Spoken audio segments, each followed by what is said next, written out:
الحمد لله رب العالمين والصلاة والسلام على سيد المرسلين وعلى آله وأصحابه أجمعين من يومنا هذا إلى يوم الدين. جناب ڈاکٹر اسحاق صاحب، حاجی مستان مرزا صاحب، حضرت مولانا، اراکین تنظیم اہل سنت، برادران ملت، جیسا کہ آپ کو جناب شہریار عابدی نے بتایا، میں اصلاً یہاں حیدرآباد میں عید میلاد النبی کے جلسے میں خطاب کرنے کے لیے حاضر ہوا تھا. حیدرآباد میں تھا کہ یہاں سے کچھ احباب نے رابطہ کیا اور یہ خواہش ظاہر کی کہ یہاں آ کر میں اس موضوع پر اظہار خیال کروں. جناب خلیل زاہد، جن کے لیے میرے دل میں بڑا احترام ہے، ان کی بھی یہ خواہش تھی، اور کچھ دوستوں سے ملنے کا بھی یہ ایک بہانہ مل گیا، میں حاضر ہو گیا. اب مشکل یہ ہے کہ ایک ایسی شخصیت کے بارے میں مجھے اظہار خیال کرنا پڑ رہا ہے جو بڑی پہلودار ہے، بڑی متنوع ہے، بڑی ہمہ صفت موصوف ہے، ہمہ جہت ہے، مجموعہ خوبی ہے. اور شاعر نے کہا کہ اے تو مجموعہ خوبی بچے نامت خانم، اے کہ تو خوبیوں کا مجموعہ ہے، میں تجھے کیا نام دوں.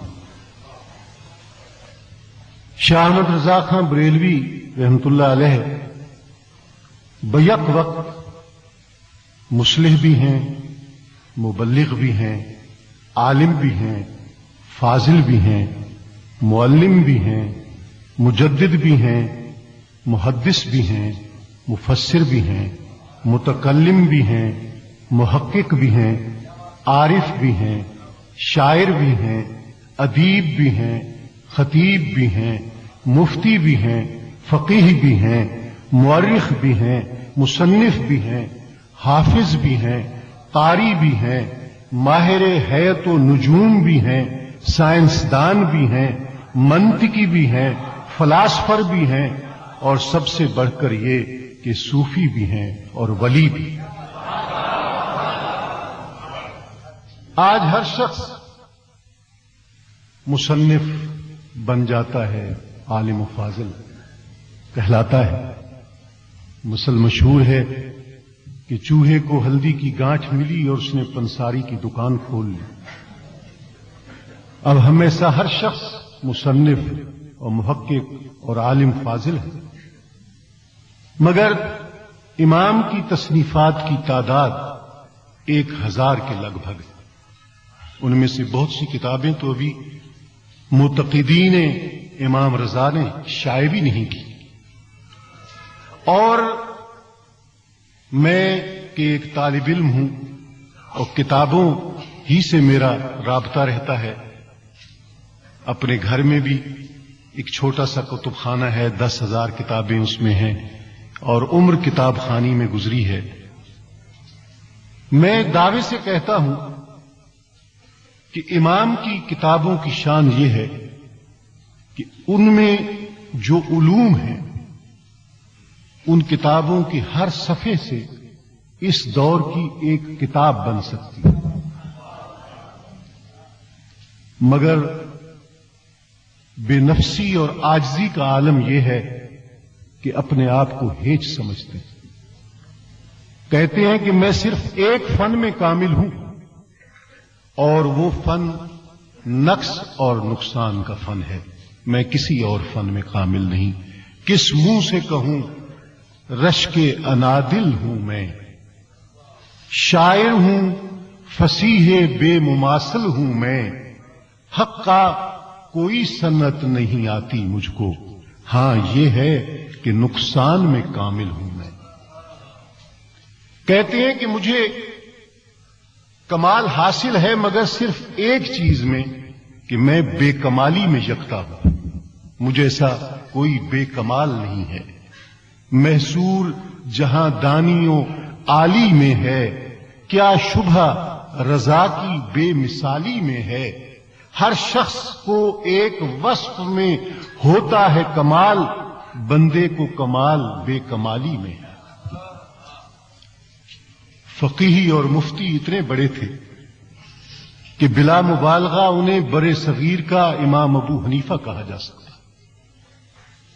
13 سال 10 ماہ اور 4 دن کی عمر میں پہلا فتویٰ دیا اور 54 سال فتویٰ نویسی میں مصروف رہے.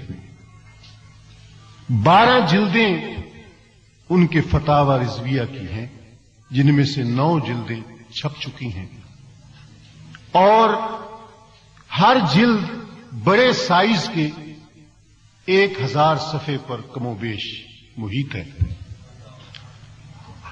اور 4 زبانوں میں فتوے ہیں: اردو، عربی، فارسی، انگریزی، اور اگر ہندی کو بھی آپ شامل کر لیں کہ اس کے الفاظ بھی اس قدر لاتعداد اعلی حضرت نے اپنے فتووں میں استعمال کیے ہیں کہ وہ ایک جداگانہ زبان کی حیثیت سے شامل کی جا سکتی ہے.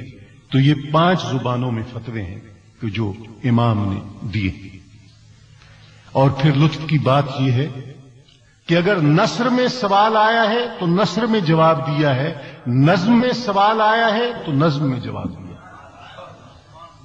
اور لکیر کے فقیر نہیں ہے کہ جو پہلوں نے کہا بس اس پہ انگوٹھا لگا دیا. نہیں، پہلے فقہا کی تحقیقات میں اضافہ کیا ہے. 1000 سال پر جو فتوے محیط تھے، اور ان سب مفتیوں نے، فقہا نے ہر دور میں جو فتوے دیے، ان سب کی روح سے مثال کے طور پر عرض کرتا ہوں کہ ان سب نے مل کر مٹی کی وہ قسمیں کہ جن سے تیمم جائز ہے، ان کی تعداد 84 لکھی. اور اعلی حضرت نے اپنی ریسرچ سے، اپنی تحقیق سے، ایک مفتی ہونے کے باوجود اس میں 107 قسموں کا اضافہ کیا. مٹی کی وہ قسمیں جن سے تیمم کرنا ناجائز ہے، پہلوں نے ان کی تعداد 58 تک بتائی تھی. امام احمد رضا نے تحقیق کر کے اس تعداد کو 130 قسموں تک پہنچا دیا. امام احمد رضا حقیقت یہ ہے کہ فنا کے رسول تھے، ان کی ذات باقی نہیں تھی. اس لیے انہوں نے اپنے فتاوی کا جو نام رکھا وہ بھی یہ رکھا کہ العطایا النبویہ فی الفتاوی رضویہ. یہ جو فتوے ہیں اعلی حضرت کے، وہ کہتے ہیں کہ یہ عطائے نبوت ہے، میرا کوئی کمال نہیں ہے. مجھے جو فیض ملا ہے وہ در مصطفیٰ سے ملا. جو پہلی جلد میں عربی خطبہ ہے، اور ایسا لاجواب خطبہ میں نے زندگی میں نہیں دیکھا، جس میں تمام فقہ کی مشہور کتابوں کے نام اس طرح جڑے ہیں کہ جیسے انگوٹھی میں نگینا جڑا جاتا ہے. تکلف سے نہیں کہ نام برائے نام اس میں آیا ہے، وہ لگتا ہے کہ عبارت کا حصہ ہے، مفہوم کی ادائیگی کر رہا ہے. اس انداز میں وہ نام دیے ہیں. اور ان میں اس آپ خطبے میں ارشاد فرماتے ہیں، ترجمہ کر رہا ہوں، کہ میں نے یہ نام اس لیے رکھا.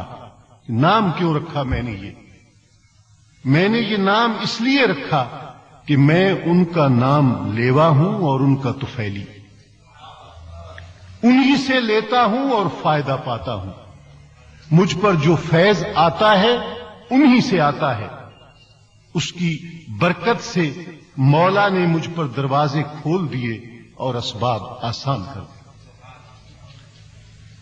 اللہ تعالیٰ نے حافظہ آپ کو ایسا عطا کیا تھا، یوں لگتا ہے جیسے آیتم من آیات اللہ تھے، اللہ کی نشانیوں میں سے ایک نشانی تھے احمد رضا۔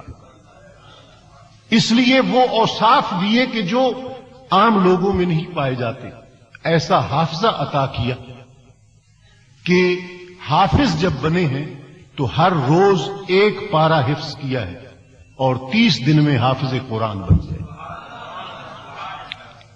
اور جب آپ حجاز میں گئے ہیں اور وہاں مسئلہ علم غیب پر کوئی بات چلی ہے، مباحثہ ہوا ہے، اعتراضات ہوئے ہیں، تو آپ نے جو کتاب لکھی ہے اور اس موضوع پر، اس سبجیکٹ پر ایسی لاجواب کتاب میری نظر سے نہیں گزری، اور میں دعوے سے کہتا ہوں کہ عربی اور اردو فارسی کے ذخیرے میں نہیں ہے، الدولت المکیہ،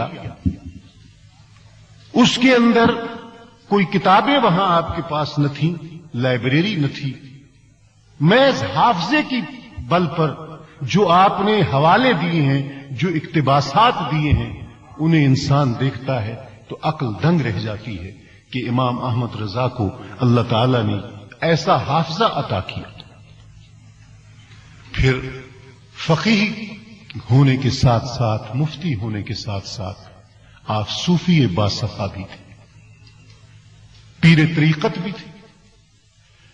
حضرت شاہ آل رسول مہروروی رحمت اللہ علیہ سے بیعت ہوئے اور 13 سے زیادہ سلسلوں میں آپ کو اجازت ملی، خلافت ملی۔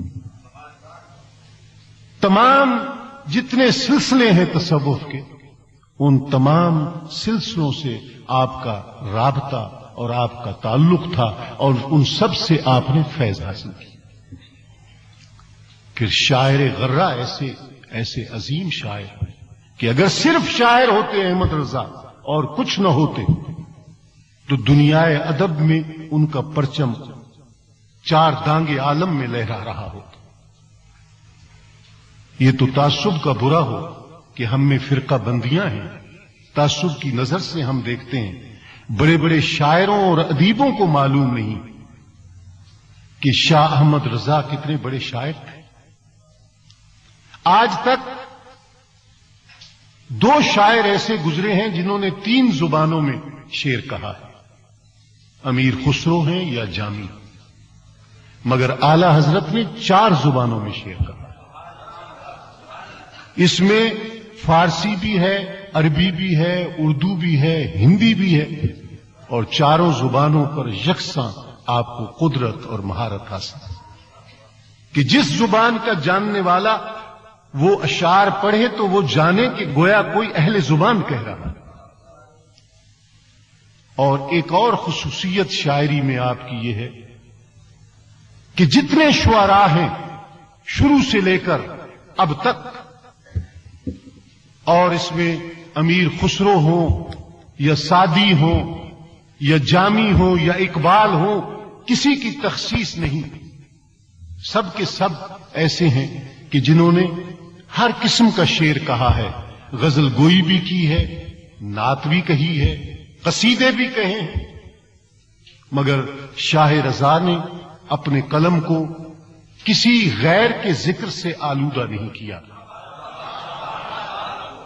صرف اپنے آقا و مولا کی نعت کہی ہے، صرف رسول کی منقبت لکھی ہے، صرف آپ کا قصیدہ پڑھا ہے، کسی اور کا قصیدہ نہیں کہا۔